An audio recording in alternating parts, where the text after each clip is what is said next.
आदाब नाजरीन, मैं हूं मुनाज़ा शाह और आप देख रहे हैं न्यूज़ 18 उर्दू। सबसे पहले 5 मिनट में 25 खबरें।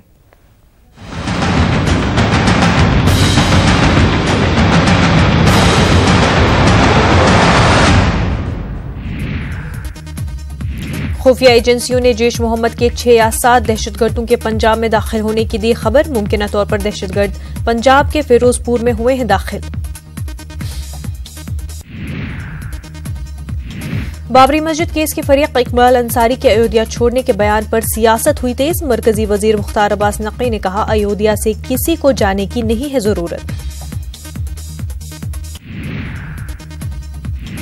धर्मसभा पर बोले मरकजी वजीर कानून हंसराज का, अयोध्या का मुसलमान है खौफ और दहशत में। अयोध्या में धर्मसभा से बिगड़ सकता है मुल्क का माहौल। मुल्क में मजहब की सियासत ठीक नहीं।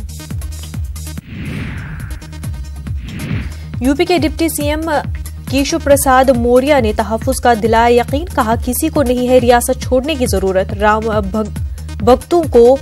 भक्तों से नहीं होना है खौफजदा।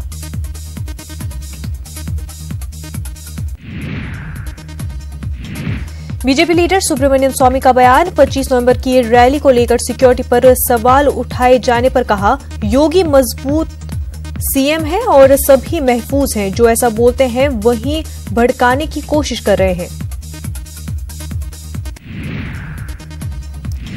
अयोध्या में विश्व हिंदू परिषद ने 25 नवंबर को बुलाई धर्मसभा। 1 लाख लोगों के जमा होने का किया दावा। बाबरी मस्जिद के फरीक इकबाल अंसारी ने धर्मसभा पर किया तशवीश का इजहार। तेलंगाना में जिला कोर्ट के एडिशनल जज के मकान पर एसीबी ओहदेदारों का छापा। करोड़ों की दौलत का चला पता। वजीर आजम ने इंडिया सिंगापुर हैकाथॉन 2018 में कामयाब होने वालों को इनामात से नवाजा। ईस्ट एशिया समिट में मशरकी एशियाई मुल्कों के सरबराहों से भी की मुलाकात। पाटीदार लीडर हार्दिक पटेल ने शहरों के नाम बदलने पर बीजेपी पर साधा निशाना। कहा, नाम बदलने से मुल्क अगर सोने की चिड़िया बन जाए तो तमाम हिंदुस्तानियों का नाम राम रख देना चाहिए। गाजा तूफान आज गुजरेगा तमिलनाडु से। लैंडस्लाइडिंग होने का अंदेशा। रियासत में हाई अलर्ट जारी। स्कूल भी किए गए बंद। माहीगीरों को समंदर में न जाने की दी हिदायत। सदर जमहूरिया रामनाथ कोविंद ने मरकजी ज़रई यूनिवर्सिटी पोसा के पहले कॉन्वोकेशन में लिया हिस्सा। 33 तलबा को गोल्ड मेडल से किया सरफराज। ट्वीट करके तेजस्वी ने बिहार के सीएम नीतीश कुमार पर बोला हमला। सीएम की रिहाइशगाह की छत पर लगे सीसीटीवी पर उठाए सवाल। कहा, जासूसी की हो रही है कोशिश। महाराष्ट्र के चंदनपुर में शेर के 2 बच्चों की हुई मौत। लोहारा जंगल के करीब ट्रेन की जद में आने से हुई मौतें। मध्य प्रदेश में बागियों के खिलाफ एक्शन में आई बीजेपी। सरताज सिंह रामकृष्ण कसमरिया समेत 60 से जायद बागी पार्टी से हुए बाहर। कई और लीडर हैं निशाने पर।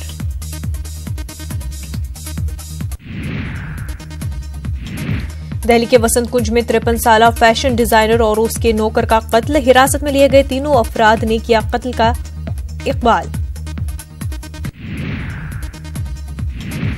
पाकिस्तानी क्रिकेटर शाहिद आफरीदी के बयान पर वजीर दाखिला राजनाथ सिंह का रद्द-ए-अमल। कहा, आफरीदी ने सच कहा कि पाकिस्तान से 4 सूबे संभाले नहीं जा रहे हैं तो क्या करेंगे कश्मीर का। कानपुर के निजी बैंक में सामने आया बड़ा घोटाला। 4 करोड़ 41 लाख रुपए का हुआ गबन। 3 लोगों के खिलाफ एफआईआर दर्ज। ऑनलाइन शॉपिंग साइट्स के डिलीवरी बॉयज को लूटने वाले गैंग का पर्दाफाश। पुलिस एहलकार के 3 बेटे साथियों के साथ मिलकर करते थे लूटपाट। हमास और इसराइल के दरमियान जंगबंदी पर इत्तेफाक, मगर फलस्तीनी ग्रुप का कहना है कि इस आरजी जंगबंदी पर उस वक्त तक करेंगे अमल जब तक इसराइल रहेगा कायम। स्विट्जरलैंड में पिंक डायमंड को आलमी रिकॉर्ड तोड़ कीमत पर खरीदा गया। द पिंक लेगेसी नामी पिंक डायमंड 50 मिलियन से जायद की कीमत में हुआ फरोख्त। यमन के हदीदा में इत्तेहादी फौज के हमले में 7 शहरी हलाक, मुतादिद अफराद जख्मी। यमन की पोर्ट सिटी हदीदा पर कंट्रोल के लिए इत्तेहादी फौज कर रहे हैं जद्दोजहद।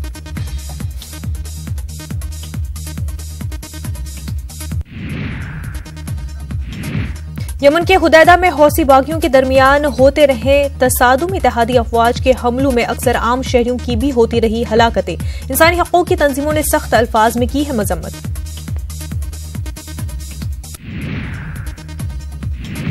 सुप्रीम कोर्ट के एक मुख्तसर हुक्म पर बहाल की गई श्रीलंकाई पार्लियामेंट। नए वजीर आजम महिंद्राजा पक्षे के खिलाफ तहरीक अदम एतमाद हुई मंजूर। अक़लियती पार्टी पीपुल्स लिबरेशन फ्रंट ने पेश की थी करारदाद।